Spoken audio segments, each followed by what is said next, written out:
শেষ হলো ঢাকা বিশ্ববিদ্যালয়ের ছাত্র সংসদ ডাকসু নির্বাচন, জাহাঙ্গীরনগর বিশ্ববিদ্যালয়ের ছাত্র সংসদ ডাকসু নির্বাচন।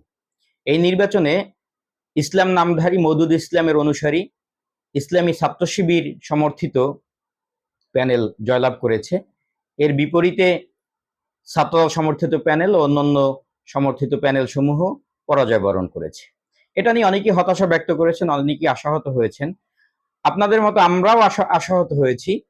কিন্তু এই নির্বাচনকে ব্যবচ্ছেদ করলে আমরা যেটি দেখতে পাই, এই নির্বাচনে জেতার জন্য ছাত্র শিবির অনেক আগে থেকে পরিকল্পনা নিয়ে মাঠে নেমেছে।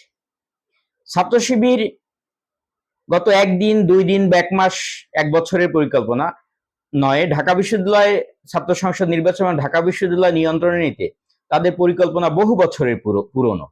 সে আমরা রাকসুতে রাজশাহী বিশ্ববিদ্যালয় ছাত্র শিবিরকে দেখেছি, চিটাগং বিশ্ববিদ্যালয় ছাত্র শিবিরকে দেখেছি, কিন্তু ঢাকা বিশ্ববিদ্যালয় ছাত্র শিবির কখনোই মুক্তভাবে রাজনীতি করতে পারেনি। এমনকি ঢাকা বিশ্ববিদ্যালয় ছাত্র সংসদে সর্বদলীয় ছাত্রদের বৈঠকে পাশ হওয়া একটি গঠনতন্ত্রের একটি বিষয় আছে যে ছাত্র শিবির এবং ছাত্র সমাজ ঢাকা বিশ্ববিদ্যালয়ে রাজনীতি করতে পারবে না। সেখান থেকে বের হয়ে এসে ঢাকা বিশ্ববিদ্যালয় ছাত্র সংসদ নির্বাচনে ছাত্র শিবিরের জয়লাভ করা অবশ্যই এটি ভাবনার বিষয়। কিন্তু যদি আমরা দেখি যে ঢাকা বিশ্ববিদ্যালয় এই জয়লাভের পেছনে ছাত্র শিবির গত 1 বছর তো বটেই, তারও পূর্বে থেকে পরিকল্পনা নিয়ে কর্মসূচি প্রণয়ন করে মাঠে ছিল এবং সেইভাবেই তারা এগিয়েছে। গত ফ্যাসিস্ট আওয়ামী লীগের আমলে যখন অন্য ছাত্র সংসদ সংগঠনগুলো, বিশেষ করে বাংলাদেশ জাতীয়তাবাদী ছাত্রদল বা যারাই ছাত্রলীগের বিরোধিতা করেছে, আওয়ামী লীগের বিরোধিতা করেছে, কেউই বিশ্ববিদ্যালয় ক্যাম্পাস তো দূরের কথা, হলে তো থাকার প্রশ্নই আসে না। তারা তাদের ছাত্র রাজনীতি ঠিকমতো চালিয়ে নিতে পারেনি। এর বিপরীতে ছাত্র শিবির ছাত্রলীগের সাথে মিলেমিশে একাকার হয়ে রাজনীতি করেছে, একসাথে থেকেছে, একসাথে বসেছে, একসাথে কর্মসূচি প্রণয়ন করেছে, একসাথে মিছিল মিটিং করেছে। এমনকি ছাত্রলীগের বিভিন্ন কমিটিতে এই ছাত্র শিবিরের নেতাদের দেখা যায় তারা বিভিন্ন কমিটিতে ছিল। এমন কি অভিযোগ আসছে যে ঢাকা বিশ্ববিদ্যালয়ের জিএস প্রার্থী ফারহাদ, সে একটি ইনস্টিটিউটে ছাত্রলীগের যুগ্ম সাধারণ সম্পাদক ছিল।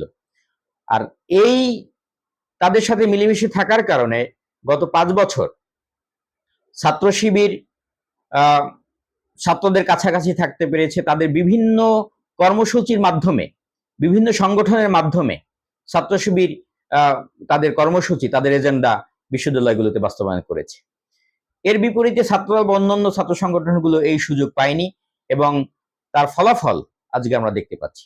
শুধু তাই নয়, ছাত্র শিবির যেখানে 1 বছর পূর্বে থেকে পুরো দমে এই বিশ্ববিদ্যালয় গুলোকে টার্গেট করে তারা কর্মসূচি প্রণয়ন করেছে, তারা তাদের পলিসি নির্ধারণ করেছে, তারা তাদের কাজ করেছে, সেক্ষেত্রে ছাত্রদল সেটি পারেনি। ছাত্রদল এই নির্বাচনের তফসিল ঘোষণার পূর্ব মুহূর্তে, অর্থাৎ সর্বোচ্চ হয়তো 1 মাস সময় পেয়েছে তারা তাদের কর্মসূচি নিয়ে মাঠে নামতে।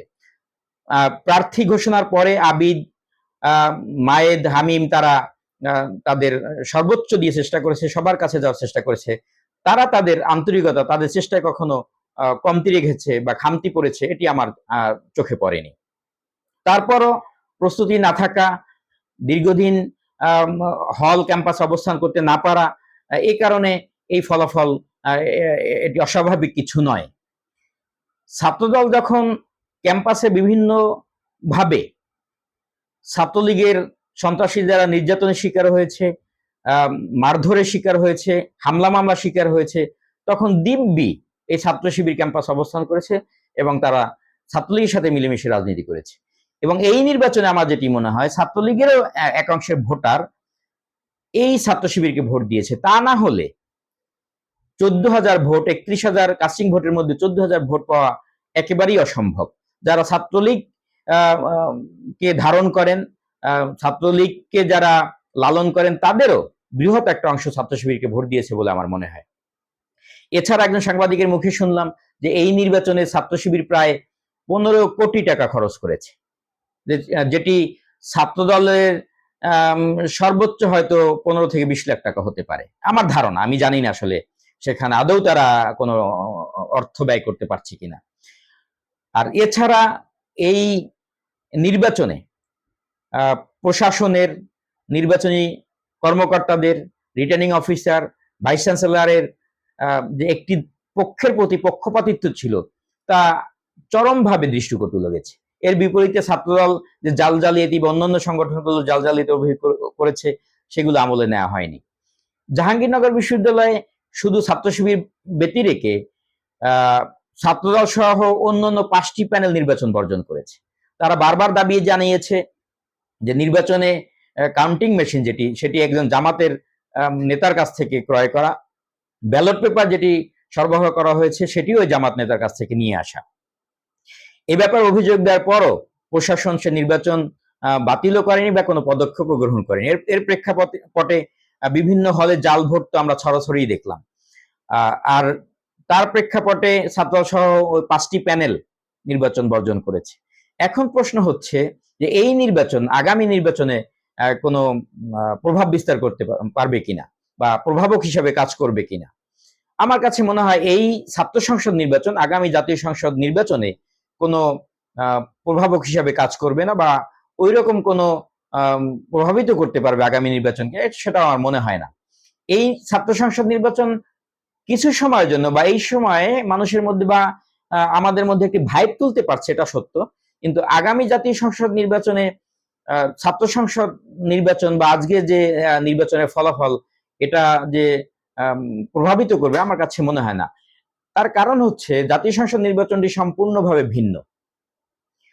আগামী নির্বাচনে বা জাতীয় সংসদ নির্বাচনে যে এলাকায় প্রার্থী বাছাই সঠিক হবে বা যাদের সাথে মানুষের জনগণের সম্পৃক্ততা আছে, হৃদ্রতা আছে, তারাই বিজয় লাভ করবে বলে আমি মনে করি। এবং যারা সাংগঠনিকভাবে শক্তিশালী, এই সংগঠনকে শক্তিশালী করতে পারবে, দলীয় কোন্দল মিটাতে পারবে, তারাই বিজয় লাভ করবে। যদি বিএনপি ক্ষেত্রে তাদের দলীয় যেসব গ্রুপিং আছে সেগুলো বন্ধ করতে পারে এবং জনগণ বান্ধব নেতা নির্বাচন করতে পারে, প্রার্থী দিতে পারে এবং তারা যদি পলিসি নির্ধারণ করে এখন থেকেই মাঠে ঝাঁপিয়ে পড়ে, তাহলে আমার কাছে মনে হয় আগামী জাতীয় সংসদ নির্বাচনে বিএনপি বিপুল ভোটে, বিপুল সংখ্যাগরিষ্ঠতা নিয়ে নির্বাচিত হবে এবং সরকার গঠন করবে। এই ছিল আজকের মতো। সবাই ভালো থাকবেন। আর চ্যানেলটি যদি ভালো লাগে, আমরা আলোচনা যদি ভালো লাগে, সাবস্ক্রাইব করে পাশে থাকবেন।